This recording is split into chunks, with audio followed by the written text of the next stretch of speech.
سبحان الله سبحان الله سبحان الله سبحانك ربي سبحانك سبحانك ما أعظم شانك سبحانك ربي سبحانك سبحانك ما أعظم شانك ندعوك ونرجو غفرانك ندعوك ونرجو غفرانك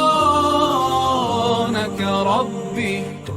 As I travel through the earth, I can't help but notice the symphony I hear all around, from the smallest grain of sand to the faraway planets, to a flower putting roots in the ground, every bird in the sky, every rock and every raindrop sings as it falls from the clouds, every ant, every plant, every breeze and all the seas. They all sing سبحانك ربي سبحانك سبحانك ما أعظم شانك سبحانك ربي سبحانك سبحانك ما أعظم شانك. اعوذ باللہ من الشیطان الرجیم. بسم اللہ الرحمن الرحیم. ان الحمد للہ تعالی نحمده ونستعین به ونستغفره ونعوذ باللہ من شرور انفسنا ومن سیئات اعمالنا من يهد الله فلا مضل له ومن يضلل الله فلا هادي له واشهد ان لا اله الا الله وحده لا شريك له واشهد ان محمدا عبده ورسوله صلی اللہ علیہ وسلم. تمام تعریفیں اللہ کے لیے ہیں. ہم اس کی تعریف کرتے ہیں اور اس سے مدد اور معافی طلب کرتے ہیں. ہم پناہ مانگتے ہیں اللہ عز و جل کی خود کی برائیوں سے اور تمام برے کاموں سے. جسے بھی اللہ کی ہدایت ملے اسے کوئی گمراہ نہیں کر سکتا، اور جسے اللہ نے گمراہ کیا اسے کوئی ہدایت نہیں دے سکتا. ہم گواہی دیتے ہیں کہ عبادت کا حقدار صرف اللہ ہے اور کوئی اس کا شریک نہیں ہے، اور گواہی دیتے ہیں کہ محمد صلی اللہ علیہ وسلم اللہ تعالیٰ کے بندے اور رسول ہیں، اور اللہ اپنی سلامتی بھیجے اپنے آخری نبی پر اور ان کے اہل و عیال پر اور ان کے صحابہ پر. جو بھی حق میں آپ لوگوں کے سامنے پیش کروں وہ اللہ تعالیٰ کی طرف سے ہے، اور اگر مجھ سے غلطی یا کوتاہی ہو جائے تو میری طرف سے اور شیطان کی طرف سے ہے. رب اشرح لی صدری ویسر لی امری واحلل عقدۃ من لسانی یفقہوا قولی. السلام علیکم ورحمۃ اللہ وبرکاتہ. اعوذ باللہ من الشیطان الرجیم. بسم اللہ الرحمن الرحیم. سورہ تکاثر شروع کرتے ہیں. الہاکم التکاثر، غافل کیے رکھا تم کو تکاثر نے، حتیٰ زرتم المقابر، یہاں تک کہ زیارت کر لی تم نے مقبروں میں. کلا سوف تعلمون، ہرگز نہیں عنقریب تم جان لوگے. ثم کلا سوف تعلمون، پھر ہرگز نہیں عنقریب تم جان لوگے. کلا لو تعلمون علم الیقین، ہرگز نہیں کاش تم جانتے ہوتے جاننا یقین کا. لترون الجحیم، البتہ تم ضرور دیکھو گے جہنم کو. ثم لترونها عین الیقین، پھر البتہ تم ضرور دیکھو گے اس کو دیکھنا یقین کا. ثم لتسألن یومئذ عن النعیم، البتہ تم ضرور پوچھے جاؤ گے اس دن نعمتوں کے بارے میں. باہم بہتات کی حرص نے تمہیں غافل کر دیا، یہاں تک کہ تم خبروں میں جا پہنچے. ہرگز نہیں، جلد ہی تم جان لوگے. پھر ہرگز نہیں، جلد ہی تم جان لوگے. ہرگز نہیں، اگر تم یقینی علم کے ساتھ جان لوگے تم ضرور دوزخ کو دیکھو گے. پھر تم اسے ضرور یقین کی آنکھ سے دیکھو گے. پھر اس دن تم سے نعمتوں کے بارے میں ضرور سوال کیا جائے گا. تفسیر و تشریح شروع کرتے ہیں. سورہ التکاثر کا تعارف.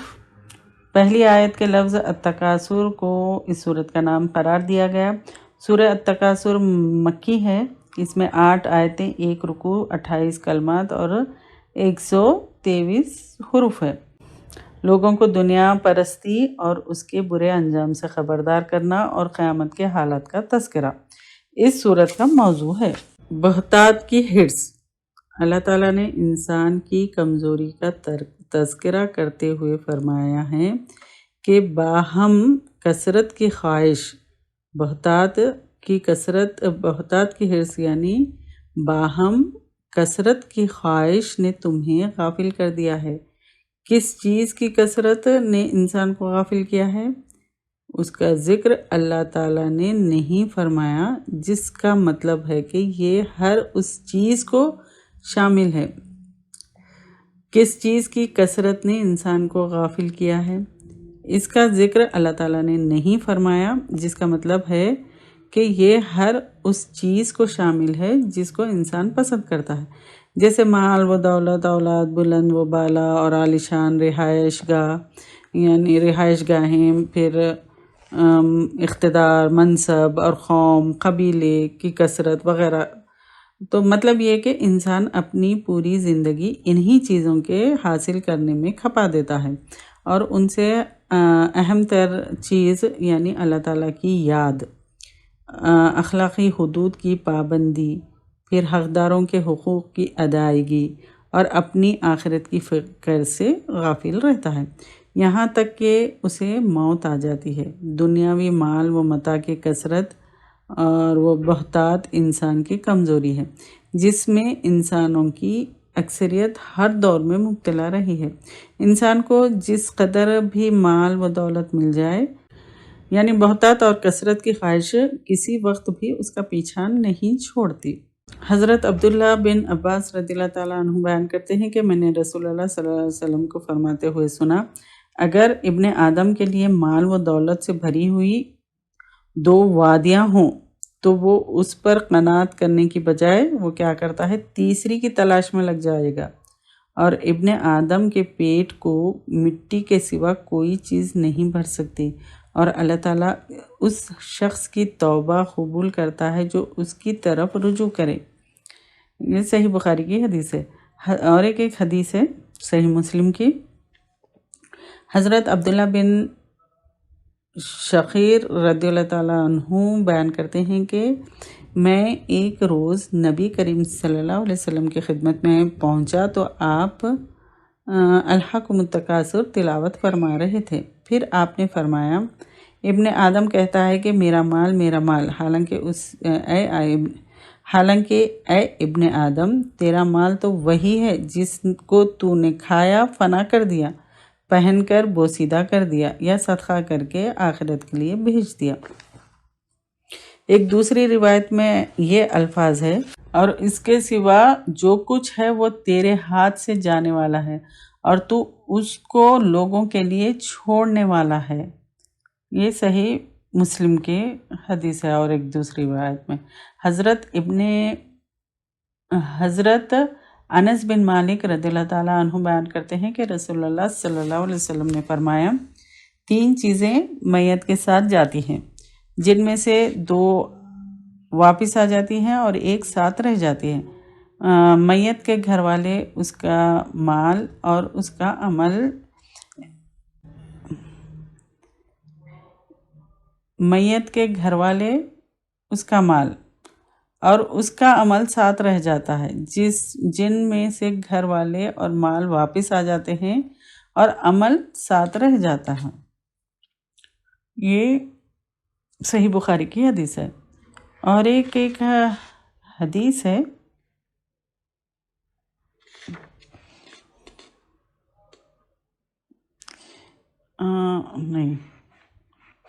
حضرت ضحاک بن قیس رضی اللہ تعالیٰ عنہ نے ایک شخص کے ہاتھ میں ایک درہم دیکھ کر پوچھا، یہ درہم کس کا ہے؟ اس نے کہا، میرا۔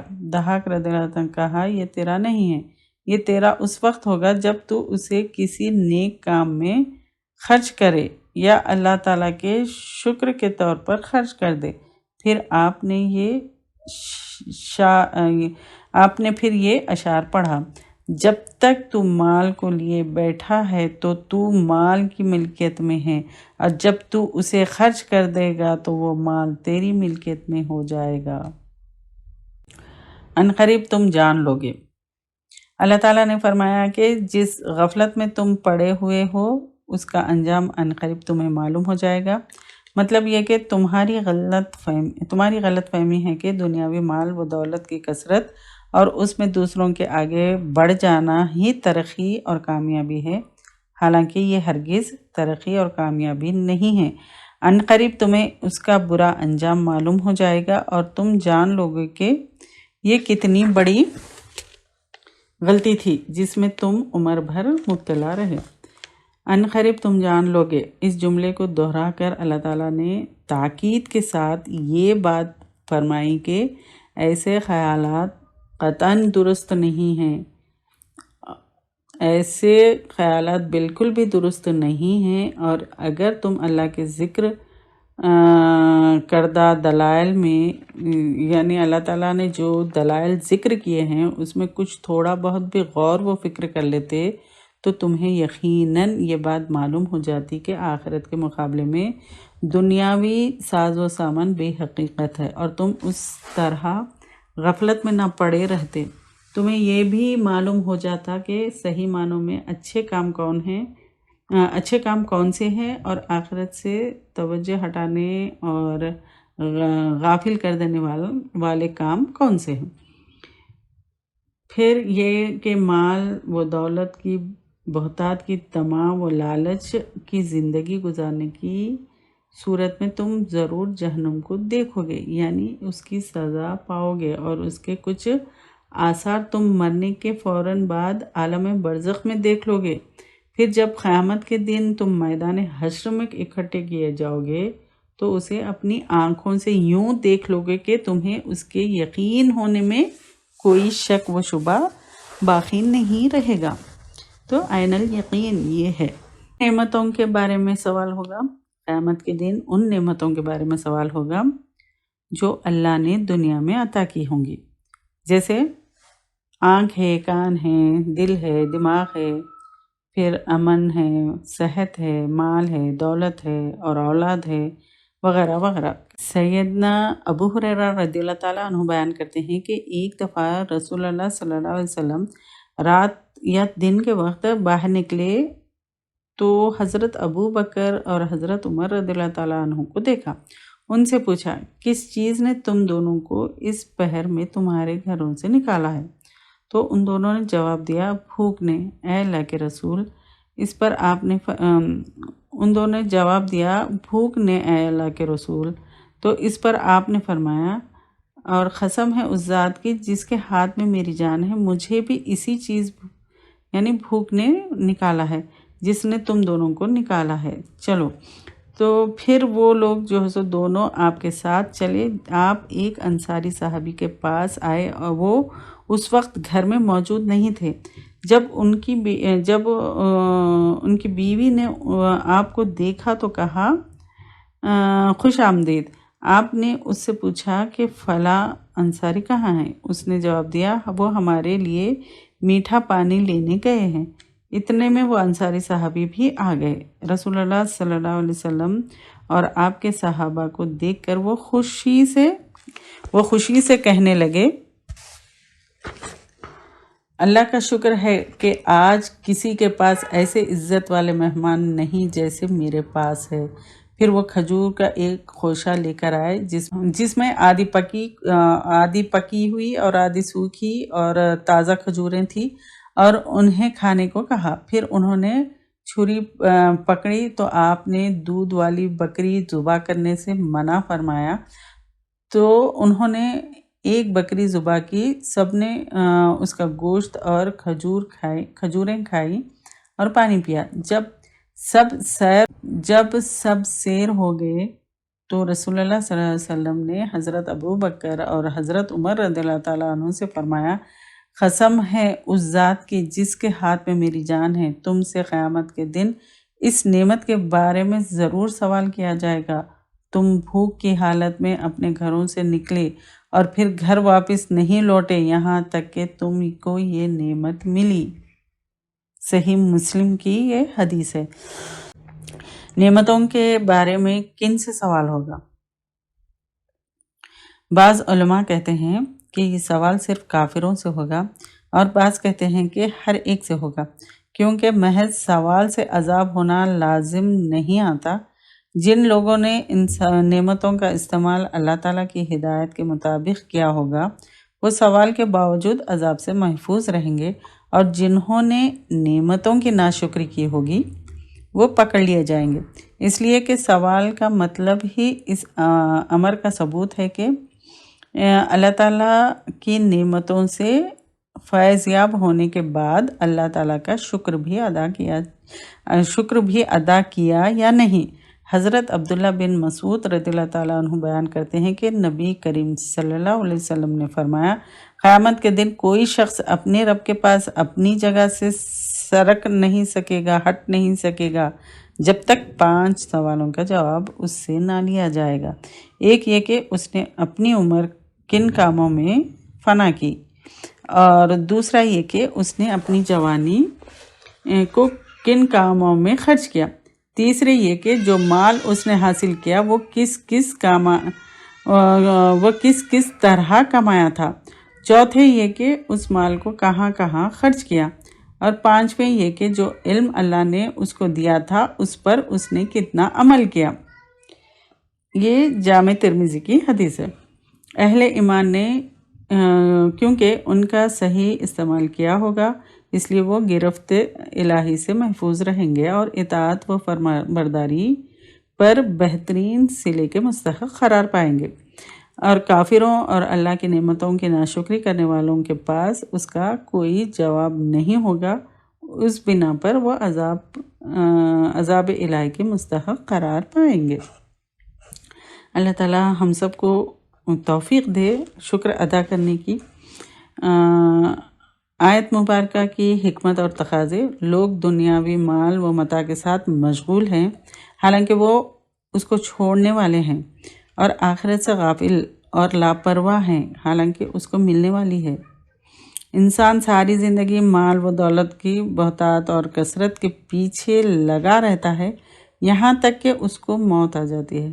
مال کو جمع کرتے رہنا اور اس کو اللہ کی راہ میں خرچ کر کے اللہ تعالیٰ کا شکر ادا نہ کرنا ہلاکت کا ذریعہ ہے، اور انسان کا مال وہ ہے جو اس نے اپنے اوپر خرچ کیا یا اللہ کی رضا کے لیے کسی کو دے دیا۔ خبر کا عذاب برحق ہے، اللہ کی راہ میں خرچ نہ کرنے والا اس کی سزا خبر میں بھی پائے گا۔ علم کے مختلف مراتب ہیں، ان میں سب سے افضل عین الیقین ہے۔ ہم دنیا میں جس قدر اللہ تعالیٰ کی نعمتوں سے فیضیاب ہو رہے ہیں، قیامت کے دن اللہ تعالیٰ کے سامنے پیش ہو کر ان کا حساب دینا ہے۔ یعنی جو نعمتوں سے ہم دنیا میں اس کا فائدہ اٹھا رہے ہیں تو قیامت کے دن اس کا جواب بھی دینا ہے، حساب بھی دینا ہے۔ لوگ اگر مال و دولت میں ایک دوسرے سے آگے بڑھنے کی بجائے خیر اور بھلائی کے کاموں میں ایک دوسرے سے آگے بڑھنے کی کوشش کریں تو ان کے حالات بہتر ہو جائیں گے اور ان کے معیشت مستحکم ہو جائے گی۔ اللہ تعالیٰ ہم کو ہمارے اہل و عیال کو اس کی توفیق عطا فرمائے، آمین۔ اعوذ باللہ من الشیطان الرجیم، بسم اللہ الرحمن الرحیم۔ سورہ العصر شروع کرتے ہیں۔ والعصر، قسم ہے زمانے کی، ان الانسان لفی خسر، بے شک انسان البتہ خسارے میں ہیں، الا الذین، سوائے ان لوگوں کے، آمنوا وعملوا الصالحات وتواصوا بالحق وتواصوا بالصبر، جو ایمان لائے اور انہوں نے عمل کیے اچھے اور ایک دوسرے کو حق کی تلقین کی اور ایک دوسرے کو صبر کی تلقین کی۔ زمانے کی قسم، بے شک انسان البتہ خسارے میں ہے، سوائے ان لوگوں کے جو ایمان لائے اور انہوں نے نیک عمل کیے اور ایک دوسرے کو حق کی تلقین کی اور ایک دوسرے کو صبر کی تلقین کی۔ سورہ عصر کے تفسیر و تشریح اب لیں گے ہم۔ سورہ عصر کا تعارف، پہلی آیت کے لفظ العصر کو اس سورت کا نام قرار دیا گیا ہے۔ سورۃ العصر مکی ہے، اس میں 3 آیتیں ہیں، 1 رکوع ہے، 14 کلمات ہے اور 74 حروف ہیں۔ یہ صورت انتہائی جامع اور مختصر کلام کا بے نظیر نمونہ ہے. یعنی ہے تو یہ بہت چھوٹی، لیکن اس میں سب کچھ آ گیا. دنیا و آخرت میں انسان کی سعادت مندی اور بدبختی کے اسباب کا ذکر اس صورت کا موضوع ہے. سورۃ العصر قرآن مجید کی بہت مختصر سی صورت ہے، لیکن جامع ترین ہے. امام شافعی رحم اللہ فرماتے ہیں کہ اگر لوگ اس صورت کو غور و فکر کے ساتھ پڑھ لے تو اس کا دین و دنیا درست ہو جائے گا، اس کے لیے کافی ہو جائے گی. یہ تفسیر ابن کثیر میں سورۃ العصر کے بارے میں ہے. طبرانی کی حدیث ہے، نبی کریم صلی اللہ علیہ وسلم کے صحابہ میں سے 2 صحابی جب آپس میں ملتے تو اس وقت تک جدا نہیں ہوتے تھے جب تک ان میں ایک دوسرے کو سورۃ العصر نہ سنا دیتے، پھر وہ سلام کر کے رخصت ہو جاتے تھے. اب جو ہے سو اس کے اندر یہ ہے کہ زمانے کی قسم کھائی گئی. زمانے کی قسم، اللہ تعالیٰ نے زمانے کی قسم کھا کر کہا ہے کہ بے شک انسان خسارے میں ہے. زمانے سے مراد کیا ہے؟ شب و روز کی یہ گردش اور ان کا عدل بدل کر آنا. رات آتی ہے تو اندھیرا چھا جاتا ہے، اور دن طلوع ہوتا ہے تو ہر چیز روشن ہو جاتی ہے. اور اس کے علاوہ کبھی رات لمبی، دن چھوٹا، اور کبھی دن لمبا، کبھی رات چھوٹی، ایسا ہو جاتی ہے. تو زمانے کا یوں گزرنا اللہ کی قدرت اور کاریگری پر دلالت کرتا ہے. اسی لیے اللہ تعالیٰ نے اس کی قسم کھائی ہے. یہ بات ذہن نشین رہے کہ اللہ تعالیٰ تو اپنی مخلوق میں سے جس کی چاہے قسم کھا سکتا ہے، لیکن انسانوں کے لیے اللہ کی قسم کے علاوہ کسی چیز کی قسم کھانا جائز نہیں ہے. تو ہمارے لیے یہ بالکل جائز نہیں ہے کہ ہم کسی کی بھی قسم کھائیں. پھر انسان خسارے میں ہے. انسان کی عمر کا زمانہ اس کے سال، مہینے اور دن رات، بلکہ گھنٹے اور منٹس یہ ہیں، اور یہی اس کا سرمایہ ہے جس کے ذریعے سے وہ دنیا و آخرت کے یہ بڑے جو منافع ہیں وہ حاصل کر لیتا ہے. عظیم منافع جو ہے سو وہ حاصل کر لیتا ہے. بہت بڑے بڑے منافع وہ حاصل کر لیتا ہے. اللہ تعالیٰ نے ہر انسان کو اس کی عمر کے اوقات کا بے بہا سرمایہ دے کر ایک تجارت پر لگایا ہے تاکہ وہ عقل و شعور سے کام لے اور عمر کے جو یہ اوقات ہے، وقت ہے، اس کو خالص نفع بخش کاموں میں لگائیں. تو اس کے لیے منافع کی کوئی حد نہیں رہتی. اگر اس کے خلاف کسی نقصان دہ کام میں لگا دیا تو نفع کی تو کیا امید ہوگی؟ اصل مال بھی ضائع ہو جائے گا. نفع کا تو امید بھی نہیں ہوگی، اصل جو مال ہے وہ بھی ضائع ہو جائے گا. اور کسی نے اس سرمایہ کو نہ کسی نفع بخش کام میں لگایا نہ نقصان دہ کام میں لگایا، تو کم از کم یہ خسارہ تو لازمی ہی ہے کہ اس کا منافع اور اصل مال دونوں ضائع ہو جائیں گے.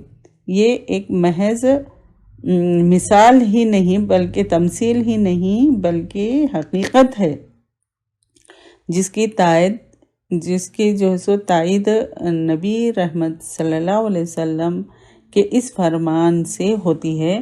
ہر شخص اپنے نفس کی خرید و فروخت کرتا ہے، پس اسے آزاد کرا لیتا ہے یا پھر اسے ہلاک کر دیتا ہے. یہ صحیح مسلم کی حدیث ہے.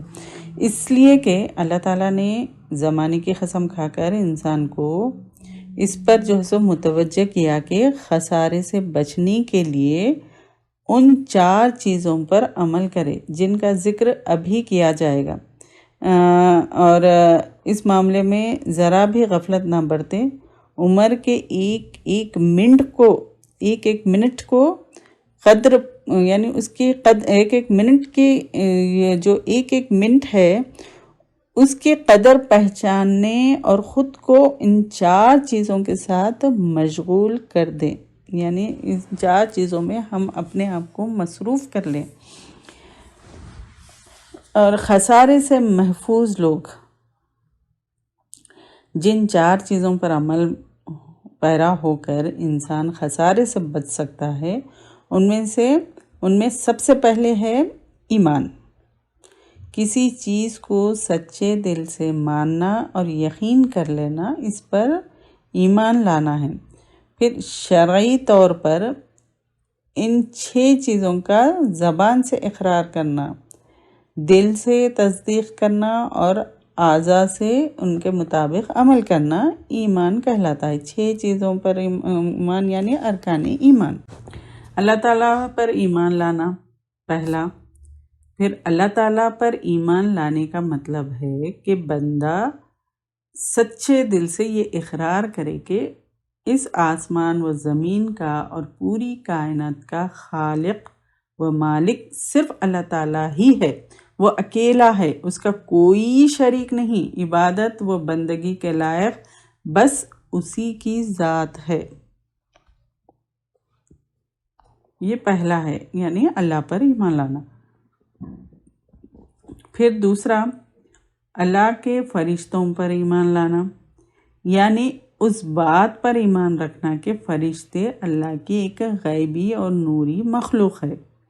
اللہ تعالیٰ نے انہیں اپنی بندگی کے لیے پیدا کیا ہے، ان کے ذمے جو کام لگایا جاتا ہے اسے وہ یعنی بالکل اس کو چوں چاں کرے بغیر وہ کرتے ہیں۔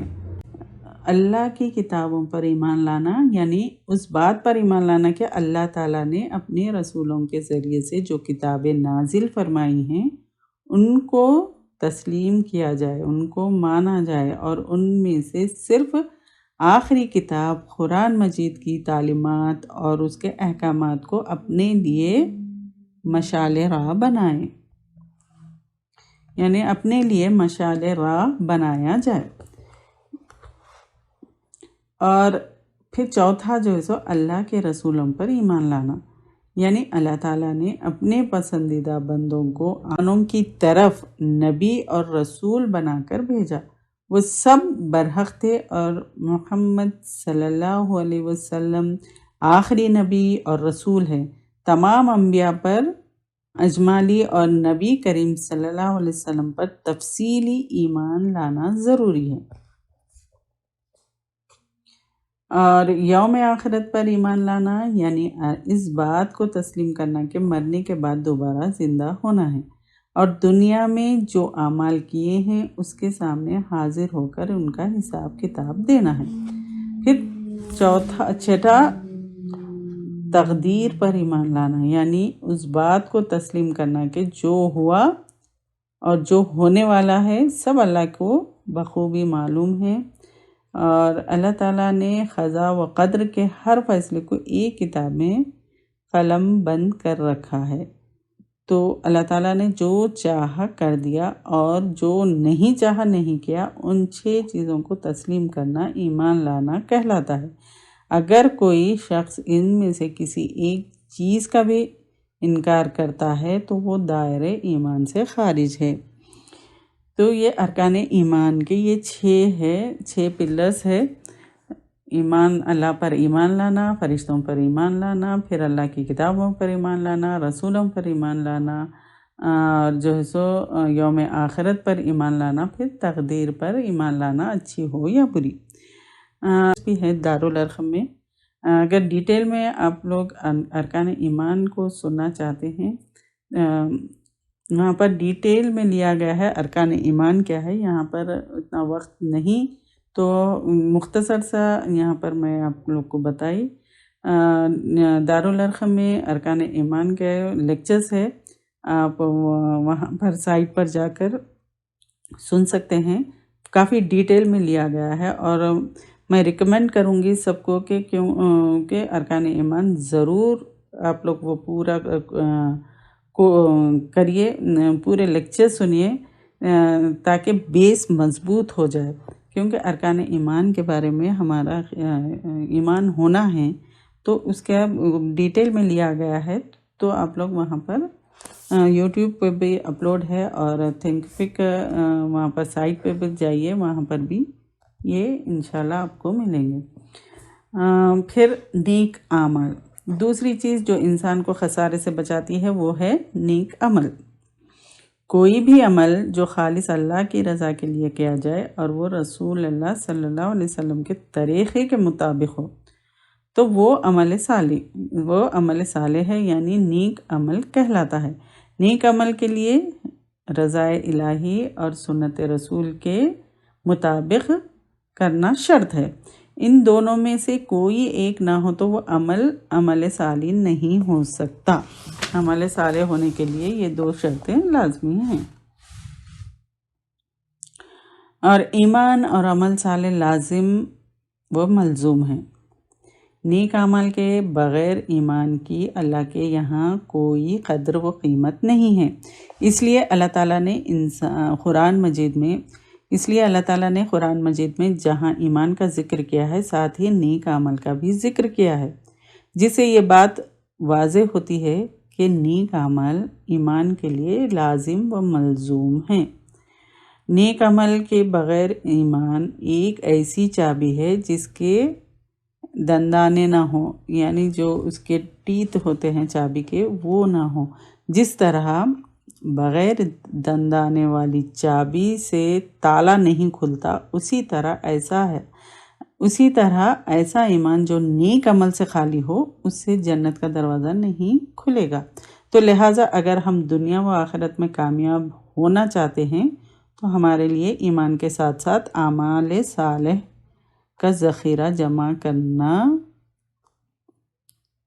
بہت ضروری ہے۔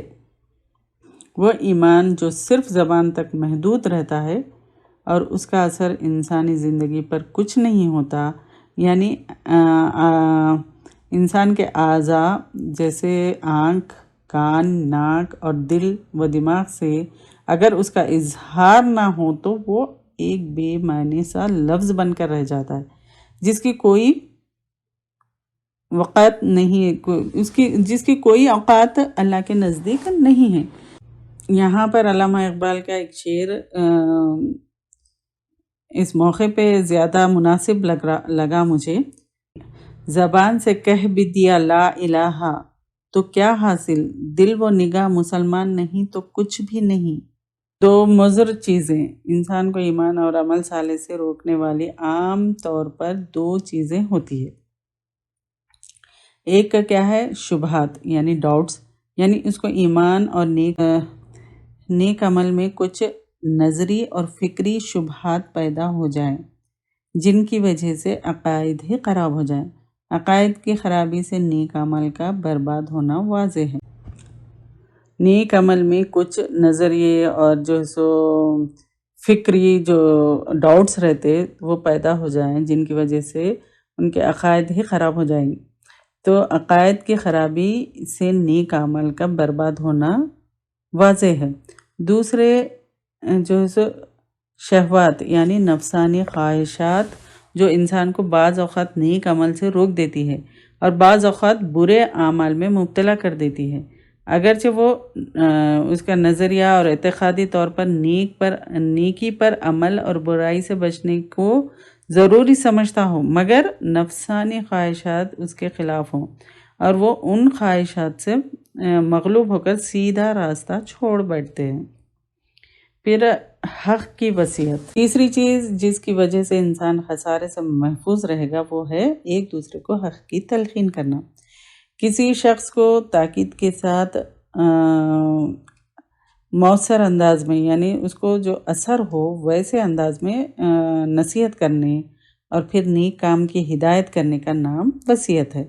مطلب یہ کہ انسان خود ہی راست باز اور حقوق ادا کرنے پر اکتفا نہ کرے، یعنی خود ہی عمل کر کے حقوق ادا کر کے وہیں پر نہ رکے، بلکہ ایک دوسرے کو حق اختیار کرنے، پھر حق پر قائم رہنے اور حقوق ادا کرنے کی تاکید بھی کرتا رہے، ورنہ صرف اپنا عمل نجات کے لیے کافی نہ ہوگا، یعنی صرف ہم عمل خود کر لیں گے تو وہ کافی نہیں ہوگا۔